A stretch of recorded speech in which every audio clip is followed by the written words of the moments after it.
In 1967, the world of Formula One was turned upside down by a single lap. On that lap, the final lap of the Italian Grand Prix at Monza, a hastily built machine with just weeks of development time did something that shook the entire racing establishment. It didn't just win, it defeated the greatest drivers and teams on the planet in a last-corner duel that still echoes through motorsport history more than half a century later. This is the story of the Honda RA300, the car that announced to the world that Japan had arrived in racing, and did it in the most spectacular, improbable way imaginable. The story doesn't begin in 1967. It begins 4 years earlier, in 1964, when a motorcycle company named Honda made a decision that seemed almost insane to the European racing establishment. With only 4 years of automobile production under their belt, Honda announced they would build their own Formula One car and challenge the manufacturers who had dominated the sport for decades. Ferrari had been racing since the 1950s. BRM had decades of experience. Climax, the engine supplier, had powered countless champions.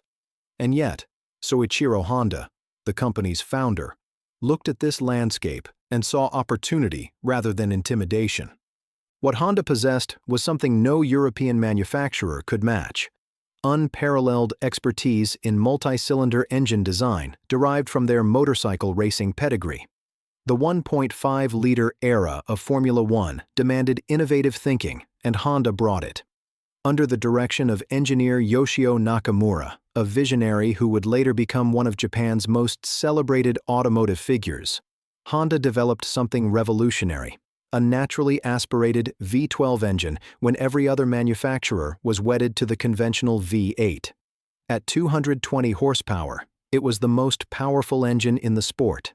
The RA271, Honda's first Formula One car, arrived at the 1964 German Grand Prix as a complete wildcard, a machine that nobody quite understood, built by engineers who had never raced in Formula One before. That first year was a learning experience. The RA271 finished only 3 races. Mechanical failures plagued them. The European teams dismissed Honda as ambitious but amateurish. Yet Nakamura refused to let the dream die. By 1965, the team had refined the engine into the RA272, and it led to the moment that changed everything. At the Mexican Grand Prix on October 24, 1965, driver Richie Ginther guided his Honda to pole position and then did something extraordinary. He led every single lap. When Ginther crossed the finish line first, Honda became the first Japanese manufacturer to win a Formula One race.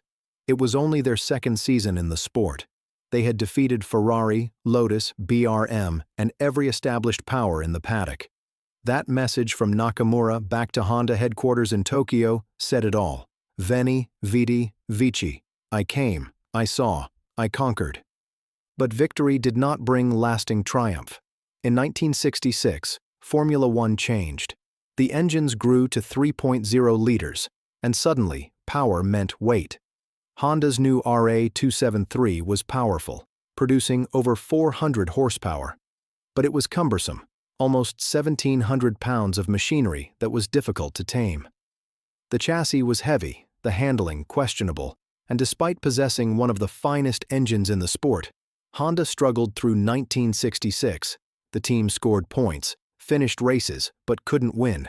There was a growing frustration that a machine so packed with engineering brilliance could be outpaced by machinery that lacked its mechanical sophistication. That frustration intensified when John Surtees joined Honda for the 1967 season. Surtees was no ordinary driver. He was the only man in the world to have won world championships on both motorcycles and four-wheeled cars. As the 1964 Formula One world champion with Ferrari, he represented a bridge between cultures, a driver who could communicate what the car needed in both Japanese and European terms. But what he found in the Honda RA273 was a machine that broke his heart. It had all the power in the world, but none of the manners. The RA273 could accelerate like nothing else on the grid, but it refused to handle the way a champion driver needed it to. Through the early races of 1967, Surtees watched from ninth on the grid as superior cars and drivers fought for dominance up front. The powerful engine could only do so much when burdened by a car that wouldn't cooperate. By September, with the season winding down and Honda facing the prospect of returning home without a single victory in the 3.0-liter era, Surtees made a bold suggestion. He had raced extensively in sports cars for the Lola company and knew Eric Broadley, the brilliant British chassis designer. Why not, Surtees proposed, let Lola design a new chassis for the Honda engine? It was unconventional. Teams simply didn't do this. Constructors built their own chassis. That was the way of Formula One. But Honda was desperate, and desperate times called for desperate measures. Broadley agreed to the challenge, though the timeline was almost absurd. They had 6 weeks, not 6 months, not 6 weeks of development time, but literally 6 weeks from the moment of agreement to the Italian Grand Prix at Monza. Broadley took a Lola IndyCar chassis, the T90, and adapted it to accept Honda's V12 engine and gearbox. The resulting machine would be called the Honda RA300, but internally, Lola designated it the T130. To the European racing press, it immediately became something else, the Hondola, a name that started as a joke about the unholy marriage of Japanese power and British chassis engineering, but which would become legendary. The new chassis shed approximately 70 kilograms of weight compared to the RA273. It was lighter, sharper, more responsive. But it was also built in haste with minimal testing. Surtees drove it at Goodwood for a brief shakedown, barely 2 weeks before Monza. Nobody expected this car to do anything but participate. Certainly, nobody anticipated that it would win. The European favorites were clear. Jim Clark in the Lotus 49 with its revolutionary Ford Cosworth engine. Jack Brabham defending in his lightweight Repco and the various Ferrari and BRM competitors. The Honda, a car that had just been assembled and shipped to Italy from England, was considered a curiosity. A Japanese company, a British chassis, and a driver fighting to salvage his season. It read like the setup for a tragic story, not a legendary one. Qualifying day at Monza in September 1967 was blistering hot. Jim Clark, the phenomenal Scottish driver, claimed pole position with a time that was nearly 2 seconds faster than the rest of the field. Jack Brabham qualified second, just 3/10 behind. The Ferrari team had Chris Amon in third. Then came a scatter of other top drivers and competitive machines. John Surtees, driving a car that had barely been tested, qualified ninth. Nobody was paying attention to the Honda. The grid was set and the narrative seemed obvious. Clark would lead, Brabham would pressure him, and somewhere down the field, Surtees would do his best in a machine that, despite its power, simply couldn't compete with the best the world had to offer. Sunday, September 10, 1967, dawned at Monza. The Autodromo Nazionale is the fastest circuit in the world, a place where engines scream at full throttle and drivers push machines to their absolute limit on long straights separated by corner complexes that demand precision.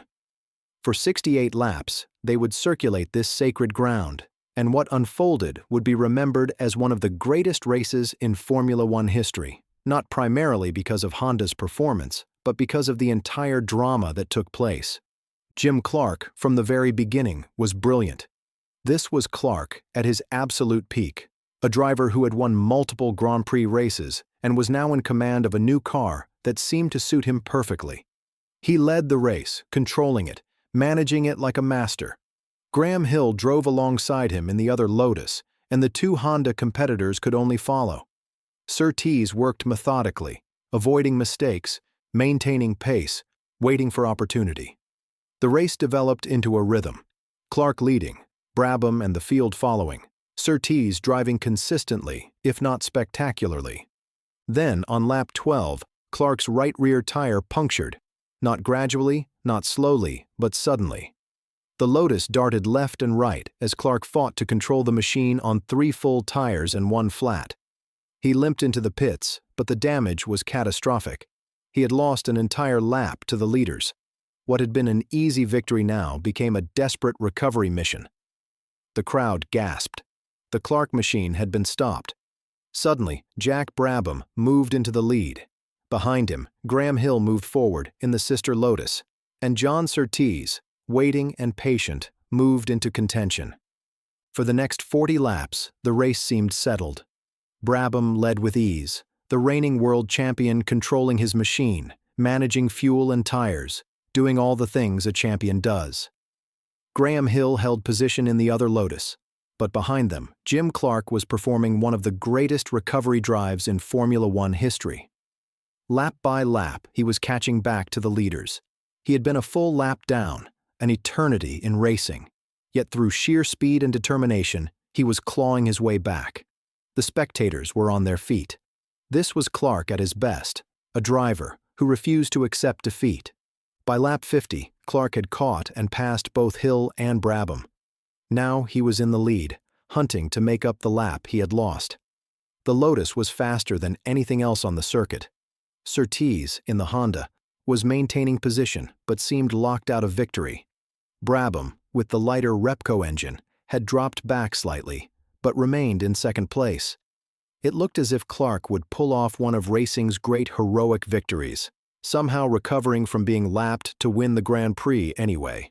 Then, on lap 60, with only 8 laps remaining, Clark's engine began to cough. At 165 miles per hour on the famous Curva Grande, the Lotus hiccuped. The fuel gauge, it seemed, had been playing tricks, or perhaps in his desperate sprint to catch up, Clark had simply burned through his allotment faster than expected. Whatever the reason, Jim Clark's fuel pump began to draw air instead of gasoline. On the penultimate lap, the inevitable happened. The Lotus rolled to a halt on track, out of fuel with the victory in his grasp. It was one of motorsport's cruelest moments. As Clark's Lotus coasted to a stop, 2 cars came flying past him. Jack Brabham was still in the lead, but now John Surtees, recognizing the opportunity, had moved into second place. The final lap was about to begin, and suddenly, after 4 races in the car with precious little success, the Honda RA300 was fighting for victory against one of the sport's greatest champions. What happened next lasted perhaps 2 minutes, yet it contained more drama than entire seasons of racing. Surtees was behind Brabham as they approached the back straight for the final time. They were traveling at over 180 miles per hour, 2 of the most aggressive drivers in the sport, battling for victory. Surtees was studying Brabham, looking for an opportunity. He knew that Brabham was brilliant in the corners, but that the Honda's V12 had extraordinary acceleration in the straights. What Surtees needed was to position his car perfectly for the final complex of corners that would lead to the finish line. As they approached Parabolica, the final right-hand corner before the finish, Surtees had a decision to make. He could stay behind Brabham and try to out-accelerate him to the line, but Brabham was defensive and clever. Or he could attempt an ambitious pass on the braking zone into the corner. This was dangerous. A mistake would result in a collision. But Surtees had been a racer too long to simply settle for second. He went for it. Brabham saw Surtees coming. Rather than defend the inside line, Brabham went to the right side of the track to take the outside of the corner at higher speed. But as both drivers braked hard, Brabham's right wheels caught a trail of cement dust that had been laid down earlier to absorb oil from another car's failure. The cement dust was like powder on the racing line. With the brakes still engaged, Brabham's car slid slightly outward. It was the moment Surtees had been waiting for. The Honda driver dove to the inside, grabbed the racing line through Parabolica, and as the 2 cars exited the corner and accelerated down the final straight toward the finish line, Surtees had the momentum. It was neck and neck now. Surtees used the Honda's power advantage to pull alongside Brabham. The Australian, a driver of extraordinary aggression and talent, refused to back down. The 2 cars were side by side, screaming toward the finish line at nearly 200 miles per hour. Surtees got the earlier power from his engine, using the V12's characteristics to pull ahead. Brabham got alongside again. It was a duel of precision and nerve. Then it was over. John Surtees crossed the finish line with his right front wheel mere centimeters ahead of Jack Brabham's. The winning margin was 0.2 seconds, 0.2 of a second. It remains one of the closest victories in Formula One history, and arguably the most dramatic. The crowd at Monza erupted. Tifosi screamed. Here was a British driver, no longer with Ferrari as they had hoped, driving for an unconventional alliance between Japan and Britain. A car that had been assembled in 6 weeks, winning on its debut. It was, quite simply, a miracle. But here's where the story takes an unexpected turn. The RA300 never won another Grand Prix. In its remaining 3 races in 1967, finishing 4th in Mexico, and its final appearance at the South African Grand Prix in 1968, the car proved that its Monza victory was indeed a miracle rather than the beginning of a dynasty. Surtees finished 4th in the championship that year. The RA301, the car that succeeded it with more development time and more careful engineering, never won a single race despite being considered a better machine in many ways. This makes the RA300 absolutely unique in Formula One history. It remains the only Grand Prix winner that led just a single lap during its entire racing career, that one lap being the final lap of its first race. Engineers have theorized about why this was. The hastily assembled RA300 benefited from beginning its racing life against worn engines, worn chassis, and worn drivers who were already mid-season fatigued. It arrived at a moment when opportunity aligned perfectly with capability. By the time it raced again, the field had adapted. Rivals understood what they were facing. The element of surprise had evaporated. But perhaps there's a deeper truth. The RA300 existed in a moment when Formula One was in transition. The Lotus 49 with its Cosworth engine would come to dominate, changing everything about how cars were built and engines were designed. The Repco engine was fading. The heavy Italian machinery was becoming obsolete. The RA300 arrived at the exact moment when it could do its job, not because it was the best car, but because it had what it needed at precisely the right time. In sport, timing and opportunity are everything. The RA300 had both for exactly 1 lap. Yet this one-lap wonder, as it has come to be known, left an indelible mark on Formula One. It proved that Japanese engineering could compete at the highest level of motorsport. It proved that innovation and creative problem-solving could overcome traditional manufacturing might. It proved that a hastily built machine assembled in 6 weeks could defeat machines that had been developed over seasons. When you consider that Honda would return to Formula One in the 1980s as an engine supplier and win multiple championships, when you consider that Japanese manufacturers now dominate global motorsports, the RA300's victory at Monza becomes even more significant. It was a watershed moment, though nobody quite realized it at the time. What followed for Honda was a tragedy that would shape the team's decision to leave Formula One altogether. The 1968 season brought the development of the RA302, a car with a magnesium chassis designed to reduce weight further. But magnesium, as aircraft designers knew, is incredibly flammable if exposed to intense heat. At the 1968 French Grand Prix, driver Joe Schlesser crashed the RA302 and the magnesium chassis ignited into a fierce inferno. Schlesser was killed, and the tragedy devastated Honda's leadership. Soichiro Honda himself had ordered the development of the machine, but John Surtees, who had been the RA300's driver, refused to ever pilot the RA302, declaring it a potential death trap. His instincts were proven tragically correct.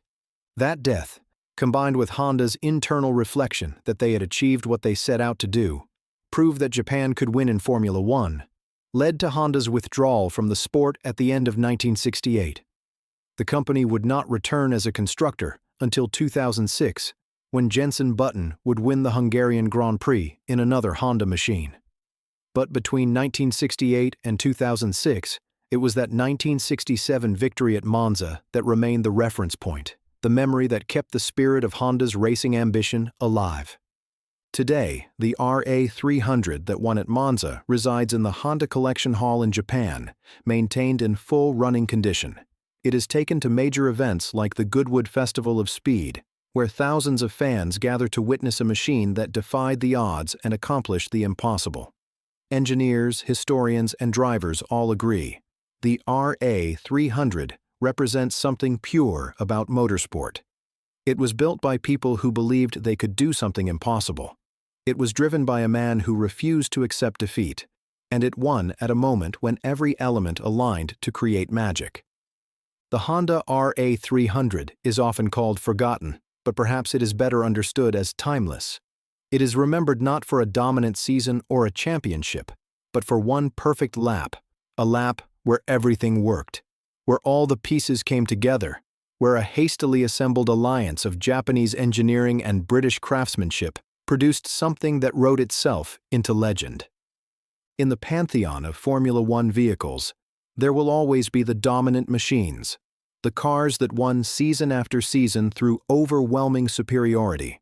But there will also always be the RA300, the car that won once and won perfectly on a sunny Italian afternoon more than half a century ago, in a manner that still captivates those who understand what it means to race.